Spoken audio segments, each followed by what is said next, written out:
Greatheart. Now I saw in my dream that they went on, and Greatheart walked before them. The way was narrow and sometimes steep, but they were refreshed and strong, and so they felt no weariness. They passed the place where Christian's burden had fallen from his back, and they saw the tomb into which it had tumbled. They passed also by the cliff where Christian had seen Simple, Sloth, and Presumption lying asleep. Thus they went on till they came to the foot of the hill Difficulty, and there Greatheart showed them everything that would interest them to see. "Here," said he, "is the spring that Christian drank from before he went up the hill, and here are the 2 byways where formality and hypocrisy lost themselves. These are very dangerous paths. They have lately been stopped up with posts and chains, as you see, but still there are many who venture into them rather than take the pains to climb the hill." After they had rested a little while, they set forward to go up the hill, and Greatheart led the way. But before they got to the top, Christiana began to pant for very weariness. "Surely this is a breathing hill," she said. I don't wonder that some people try to go around it." Mercy, too, was very tired, and the youngest of the boys began to cry. "Come, come," said Greatheart. "Be brave a little longer. There is an arbor a little above, and there you may sit down and rest." Then he took the little boy by the hand and led him the rest of the way, and at the hardest places he lifted him and carried him. "Well, how do you like being a pilgrim?" he asked when they had reached the top. "Very well, sir, and I thank you," answered the boy. "It is like going up a ladder, but I would rather climb a ladder than fall into a pit." So they went on until they came in sight of the lions. Now Greatheart was a strong man, and was not afraid of the beasts, but the boys cringed behind him and were much alarmed. "Well, well," said Greatheart, "you boys were brave when there was no danger, but now you wish someone else to be brave." Then he drew his sword and went forward to meet the lions. But suddenly an ugly giant stood in the road before him. The name of this giant was Grim, and it was his custom to waylay pilgrims who were going through this lonely place. "How now?" he said to Greatheart. "What are you doing here?" Then answered the brave guide, "These women and children are going on a pilgrimage. This is the way they must go, and I will lead them safe through in spite of giants and lions."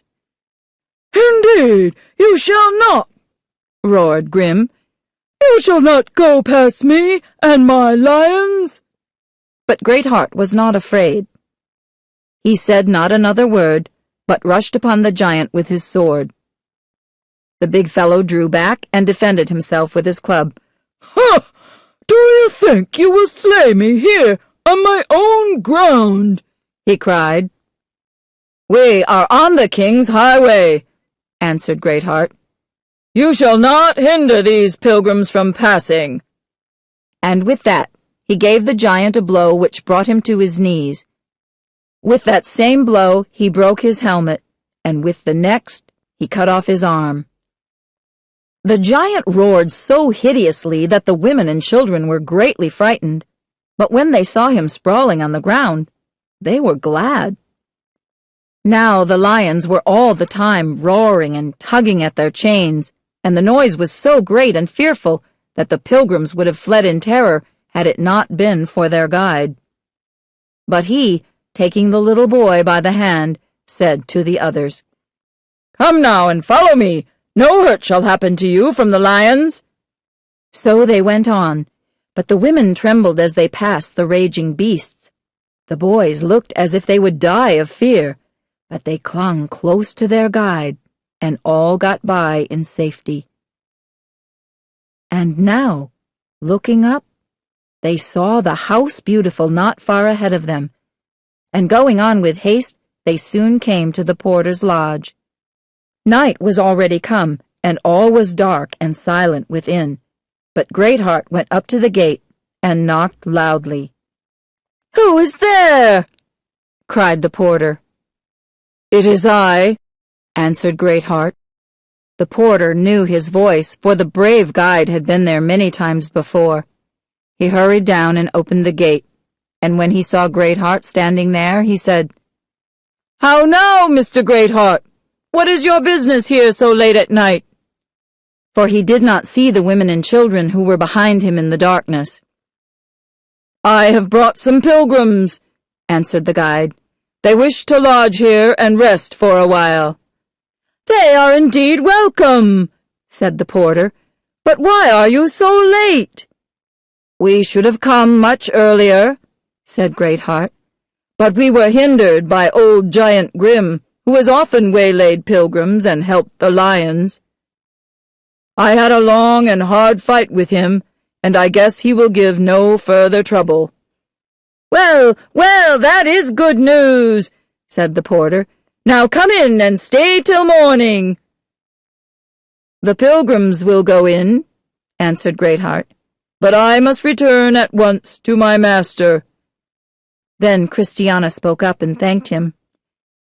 "You have been so loving and faithful, and you have fought so stoutly for us. How can we go on without you?" "Yes," said Mercy, "we should have perished if you had not led us. Oh, that we might have your company to our journey's end." Then the little boy took him by the hand and said, "Oh, sir, won't you go on with us and help us? We are so weak and the way is so rough and dangerous." "I must obey my master," answered Greatheart. "Tonight I must return to him, but if he shall afterwards bid me be your guide, I will gladly come and wait on you. And so I bid you adieu." And with that he turned and went back through the darkness. At the House Beautiful. Now I saw in my dream that the porter led the pilgrims into the House Beautiful. He said to those who were within, "Here is the wife of Christian, with her children and her young friend Mercy. They have come hither on a pilgrimage." Then Prudence and Piety and Charity, the good women of the house, hastened to welcome her. "Come in, Christiana," they said. "Come in, thou wife of that good man. Come in, thou blessed woman, come in, with all that are with ye." So she went in, and the rest followed her, and they were very weary of their journey, and it was late. Also they were faint with the fright they had been in because of the giant and the lions, so they desired, as soon as might be, to be shown to their rooms. "Nay," said Charity and Prudence, "you must first refresh yourselves with a morsel of meat." Then they were led to a table where food was offered them in plenty, and they ate and were refreshed.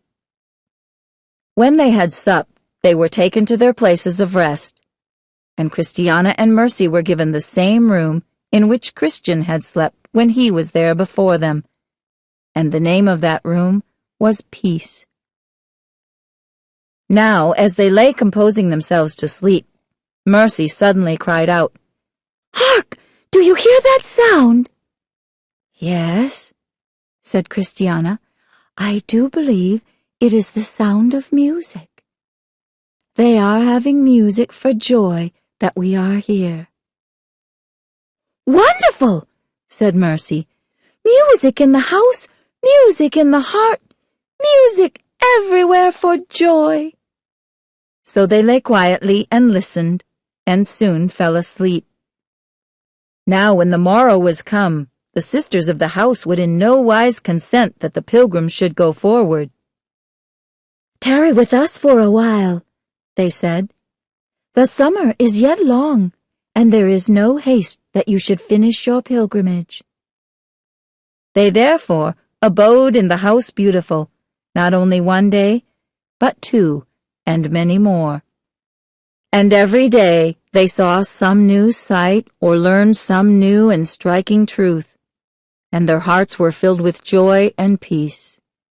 It so chanced that a young man whose name was Mr. Brisk came often to the house to see the sisters and to talk with them about the many things that were of interest to them all. He was a very busy little man, bustling hither and thither, and making believe that he was serving the king. The maidens of the house had some doubts of him, and Prudence and Piety treated him quite coldly. But Charity said, "Let us think no wrong of him." And so his visits were continued, and everyone hoped that he might prove to be as good as he pretended. Now when Mr. Brisk saw Mercy, how fair and gentle she was, he began to admire her very much. He cared no more for the company of Piety or of Charity, but every day he came to see the sweet face of Mercy and to listen to her pleasant voice. But most of all, he took notice that she was never idle, and he said to himself, "A maiden so diligent would make the best wife in the world." But Mercy's mind was full of thoughts for the good of others, and when she had nothing to do for herself, she would be knitting or sewing and making garments for the needy. One day when she was alone, Mr. Brisk came in and found her at her old work, making things for the poor. "What, always at it?" he asked. "Yes," she answered, "either for myself or for others." "And how much can you earn in a day?" he asked. "I make these things for the love of others and not for pay," she answered. "What do you do with them?" said he. "I give them to those who are most in need," she said simply. "It is better to clothe the naked and feed the hungry than to lay up treasures." With that, the young man's countenance fell, and he soon took his leave. Some days afterward, Prudence said to him, "We do not see you at the house any more. Has Mercy no more charms for you?" "Well, indeed," he answered. "I think Mercy is a pretty girl, but her habits are not such as a busy man can admire." And that was the last of his visits to the House Beautiful. About this time, Matthew, the eldest of the 4 boys, fell sick. He was so sick that his mother feared he would die, and so a doctor was called in. The name of the doctor was Skill, and when he saw the boy, he knew at once what ailed him. "What kind of food has Matthew been eating?" asked Dr. Skill. "The food that is set before us here by the sisters of the House Beautiful," answered Christiana. "He has had only that which is most wholesome." "But he is sick of something that he ate before he came to this place," said the doctor. "He has something in his stomach that won't digest, and it has been there a long time." Then Samuel, the second son, spoke up and said, "Mother, don't you remember the orchard we passed just this side of the wicket gate? The trees hung over the wall, and we picked up some of the fruit that had fallen on the highway." "True, my child," said Christiana. "And I scolded you all for eating of those apples." "I only took a bite," said Samuel, "but Matthew ate more than one." "There," said Dr. Skill, "I know the symptoms, and it is that fruit that has made him sick. That was Beelzebub's orchard, and the fruit which grows on his trees is very poisonous." Then the physician made up some pills which he gave to Matthew, and the boy, though he made wry faces and cried bitterly, was forced to swallow them. The next day the sickness began to leave him, and soon he was able to walk about the house and the garden. And now the time was about come for the Pilgrims to renew their journey, but just as they were getting ready to depart, someone knocked on the door. The porter opened it, and behold, there was Greatheart, the guide, standing on the threshold. He had on his armor, and his sword and shield were at his side. How joyful the Pilgrims were to see him! "I have come to guide and protect you during the rest of your journey," he said. "And here is a bottle of wine and some parched corn which my master has sent for each of you. He has also sent the boys some figs and raisins to refresh them on the way." Soon they were ready to depart. They thanked the porter for his kindness, and again set their feet on the king's highway. And piety, prudence, and charity walked a little way with them. Through the Valley of Humiliation. Now I saw in my dream that the pilgrims began to go down the hill into the Valley of Humiliation. It was a steep hill, and the way was slippery, but they were very careful, and so got down pretty well. There the sisters of the House Beautiful bade them farewell. "It was in this valley," they said, "that Christian met the foul fiend Apollyon. But be of good courage. You have Mr. Greatheart to defend you." So they commended the pilgrims to the care of their guide and returned to their home. Then Greatheart walked on before them, and as he walked he talked to them about the beauty and fruitfulness of the valley. "We need not be afraid," he said, "for here is nothing to hurt us unless we bring it upon ourselves. The Valley of Humiliation is as fruitful a place as any the crow flies over. It is fat ground and is covered with green meadows, and see how these are beautified with lilies." As they were thus going along and talking, they saw a boy watching his father's sheep. The boy was very poorly dressed, but his face was fresh and rosy, and as he sat by himself he sang. "Hark," said Greatheart. "Be still and listen to his song." So they stood and listened, and these are the words they heard. "He that is down needs fear no fall, he that is low no pride. He that is humble ever shall have God to be his guide. I am content with what I have, little be it or much, and Lord, contentment still I crave, because thou lovest such." "Hear him," said Greatheart. "I will dare say that this boy is merrier and wears more of the herb called heartsease than many a person who is clad in silk and velvet." Then they walked on, and all were happy because of the beauties of the place. "This valley suits me well," said Mercy, "for here there is no rattling with coaches nor rumbling with wheels. Here one may walk in quiet and think about things that are beautiful and true." "Yes," answered Greatheart. "This is a valley that nobody walks in but those who love a pilgrim's life. Here one is free from noise and the hurryings of business. It was here that our prince once loved to walk, for the meadows are very beautiful and the air is pleasant."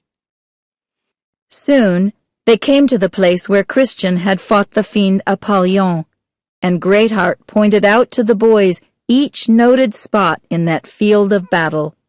"Here is where your father stood when he first saw Apollyon coming. Here is where the fiend fell upon him, and on these stones you may still see the marks of his blood. Here are some of the splinters of Apollon's broken darts. And see here how they did beat the ground with their feet as they fought to make good their places against each other. And here is where Apollyon turned his back and fled from the valley. Verily your father did play the man here." Then he led them a little farther, and showed them a monument that had been set up there in honor of Christian's victory. They stood around it and rejoiced, and one of the boys read aloud the writing that was engraved upon it. "Hard by here was a battle fought, most strange and yet most true. Christian and Apollyon sought each other to subdue. The man so bravely played the man, he made the fiend to fly, of which a monument I stand, the same to testify." Through the Valley of the Shadow. Now I saw in my dream that the pilgrims had come upon the borders of the valley of the shadow of death. This valley was longer than the other, and it was strangely haunted with evil things. But the women and children went into it the more bravely because they had Greatheart for their guide. The first sound they heard was a great groaning, which seemed to fill the whole place. Then they heard strange shouts and screams, and as they went farther, they felt the ground to shake under them, as if some hollow place was there. "Oh, when shall we get through this doleful place?" asked one of the boys. Then the guide took the two younger ones by the hand to lead them. "Be of good courage," he said to those behind. "Look well to your feet, lest you step in some snare." When they had come to about the middle of the valley, Christiana stopped suddenly. "I see something in the road before us," she said. "It is a strange shape, unlike anything I have seen before." "What is it, Mother?" asked James, the little boy. "An ugly thing, child, an ugly thing." "But, Mother, what is it like?" "I cannot tell what it is like. Now it is near, now it is far off, now it is near again." "Well, well," said Greatheart, "let all keep close to me." Then he went forward with his sword drawn. The strange shape came on, and he struck it a fierce blow. Then the shape vanished and was seen no more. So they went on more bravely, but Mercy, looking behind her, saw a great lion following after them, and now it gave a roar so deep and loud that all the valley echoed with the sound. The hearts of all ached with fear, but Greatheart went behind and set them in the road before him. Then he stood his ground to give battle to the lion. The beast paused. It roared once again at the brave man who dared stand against it, and then it drew back and came no farther. They went on again, and Greatheart led them as before, and now a vast pit yawned before them, and seemed to cover the whole road, and a great mist and darkness fell around them. "Stand still and wait," said Greatheart, and as they stood and trembled, a light shone through the darkness, and they saw their way clearly past the mouth of the pit. So on they went, and one of the boys said, "When shall we see the end of this valley?" "Look well to your feet," said the guide, "for you are among the snares and the pitfalls." They looked to their feet and went on, but they were much troubled by the snares. At length they drew towards the end of the valley, and there they saw a cave where in former times many giants dwelt. But now the worst of these giants had grown so old and feeble that they could do nothing but sit in the door of the cave and grin at the pilgrims who were passing. Suddenly, however, one giant who was younger than the others came out to meet Greatheart and his company. The name of this giant was Maul, and he had slain many pilgrims through his cunning. "Hello, Greatheart!" he cried. "How many times have you been forbidden to do those things?" "What things?" answered Greatheart. "You know what things, but I will put an end to your trade," roared the giant. "Well," said Greatheart, "before we begin to fight, let us know what it is about." Now the women and the children stood trembling in the roadway, and knew not what to do. But Greatheart stood before them with his sword drawn. "Explain your words," he said to the giant. "You rob the country," said Maul. "You rob it in the very worst way, and I have come out to punish you." "Come, fellow," said Greatheart, "speak plainly and say what you mean." "Well, then," said Maul, "you are a kidnapper. You kidnap women and children and take them into a strange country, as you are doing now." But Greatheart answered, "It is false. I serve my master by protecting the weak, by lifting up those who are fallen, and by leading them in the right way. If you wish to fight with me, I am ready for you." The giant came up, and Greatheart went to meet him, and as he went he lifted up his sword, but the giant had a club. So now they began, and at the first blow the giant struck Greatheart down upon one of his knees. With that, the women and children cried out in great dismay, but Greatheart soon recovered himself and was up again. Then he laid about him with skill and strength and gave the giant a wound in the arm, and thus they fought for a whole hour in the heat of the sun. Then they sat down and rested a while, and when they had taken breath, they leaped up and began fighting again, and Greatheart, with a full blow, brought the giant down to the ground. "Hold! Hold!" cried Moll. "Give me a fair chance!" So Greatheart let him get up, and when they had breathed again, they went at it even harder than before. The giant raised his club aloft and struck with full force at Greatheart's head, and had not the brave man leaped quickly aside, his skull would surely have been crushed. But now Greatheart made a fierce thrust with his sword. It pierced the giant's huge body just under the 5th rib, and the blood rushed out. The fight was ended, for Giant Moll fell helpless to the ground, and his club dropped from his hands. Then the women and children rejoiced because they had been delivered from so great peril, and they went on, following their guide, until they were safe on the farther side of the valley. The New Town of Vanity. Then I saw in my dream that the pilgrims journeyed through many scenes. They also met with or overtook many people who, like themselves, were bound for the celestial city. They stopped also at divers places, where they were entertained by friendly folk who loved the king. They toiled through rough ways, they climbed steep hills, they encountered perils not a few, but they faltered not, neither were afraid, for Greatheart went before them and was their guide. At last, on a summer evening, they came to the town of Vanity, where Vanity Fair was held. Here they were received at the house of a citizen who was friendly to pilgrims, and here they abode a long time. For the town had changed much since Christian and faithful were so shamefully handled there. Indeed, it seemed that the blood of faithful had changed the hearts of many of the people, and pilgrims were no more annoyed in the streets. Now while Christiana and her boys, with Mercy and Greatheart, tarried here, there came a great monster out of the woods. It slew many of the people of the town and carried away some of the children. No man dared face this monster, but everyone fled when the noise of his coming was heard.